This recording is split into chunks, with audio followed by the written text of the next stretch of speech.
கடவுள்களோட உண்மையான முகம் எப்படி இருக்குன்னு தெரிஞ்சுக்க இந்த வீடியோ பாருங்க. நீங்க எந்த ஊர்ல இருந்து இந்த வீடியோ பாக்குறீங்கன்னு மறக்காம கீழே கமெண்ட் பண்ணிடுங்க. முதல்ல சாமுண்டா தேவி, இந்த சாமுண்டா தேவியோட முகத்தை ஒரு பொய்யான ஒரு முகம் செஞ்சு அங்க வச்சு மூடி வச்சிருக்காங்க.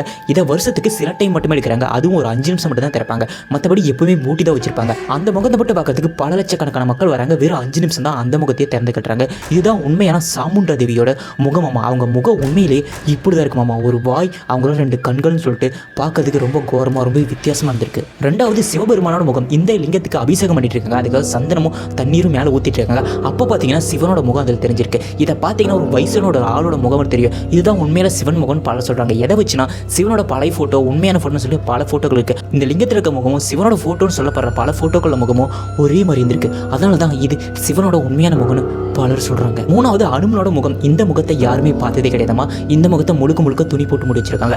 அந்த மேலே அந்த நாமம் பார்த்தா கூட உங்களுக்கு தெரியும். சைடு அந்த முகம் இருக்க மாதிரி தெரியும். அந்த முகத்தை துணி போட்டு முடிச்சிருக்காங்க. எப்பயுமே தர மாட்டாங்க. இந்த அனுமன் முகத்தை அர்ச்சகரை தவிர வேற யாருமே பார்த்ததே கிடையாதுமா. ஒருவேளை நம்மளால பார்க்க முடிஞ்சா அனுமனோட உண்மையான முகத்தை நம்ம பார்க்கலாம்.